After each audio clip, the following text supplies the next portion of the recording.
मकर संक्रांति का महत्व। हिंदू धर्म ने माह को 2 भागों में बांटा है, कृष्ण पक्ष और शुक्ल पक्ष। इसी तरह वर्ष को भी 2 भागों में बांट रखा है, पहला उत्तरायण और दूसरा दक्षिणायन। उक्त 2 अयन को मिलाकर एक वर्ष होता है। मकर संक्रांति के दिन सूर्य पृथ्वी की परिक्रमा करने की दिशा बदलते हुए थोड़ा उत्तर की ओर ढलता जाता है, इसलिए इस काल को उत्तरायण कहते हैं। सूर्य पर आधारित हिंदू धर्म में मकर संक्रांति का बहुत महत्व माना गया है। वेद और पुराणों में भी इस दिन का विशेष उल्लेख मिलता है। होली, दीपावली, दुर्गोत्सव, शिवरात्रि और अन्य कई त्योहार जहां विशेष कथा पर आधारित हैं, वहीं मकर संक्रांति खगोलीय घटना है जिससे जड़ और चेतन की दशा और दिशा तय होती है। मकर संक्रांति का महत्व हिंदू धर्मावलंबियों के लिए वैसा ही है जैसे वृक्षों में पीपल, हाथियों में ऐरावत और पहाड़ों में हिमालय। सूर्य की धनु से मकर राशि में प्रवेश को उत्तरायण माना जाता है। इस राशि परिवर्तन के समय को ही मकर संक्रांति कहते हैं।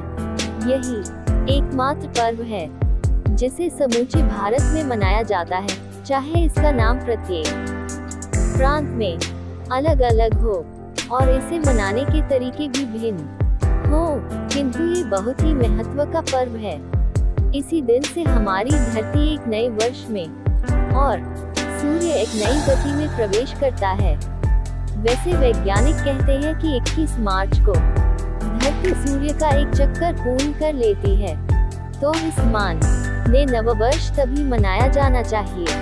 इसी 21 मार्च के आसपास ही विक्रम संवत का नववर्ष शुरू होता है और गुड़ी पड़वा मनाया जाता है, किंतु 14 जनवरी ऐसा दिन है जबकि धरती पर अच्छे दिन की शुरुआत होती है। ऐसा इसलिए कि सूर्य दक्षिण के बजाय अब उत्तर को गमन करने लग जाता है। जब तक सूर्य पूर्व से दक्षिण की ओर गमन करता है तब तक उसकी किरणों का असर खराब माना गया है, लेकिन जब वह पूर्व से उत्तर की ओर गमन करते लगता है तब उसकी किरणें सेहत और शांति को बढ़ाती हैं। मकर संक्रांति के दिन ही पवित्र गंगा नदी का धरती पर अवतरण हुआ था।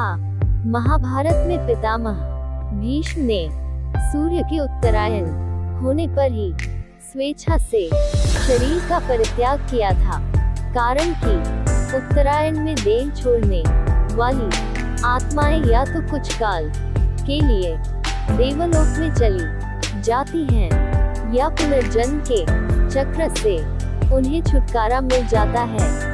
दक्षिणायन में देह छोड़ने पर बहुत काल तक आत्मा को अंधकार का सामना करना पड़ सकता है।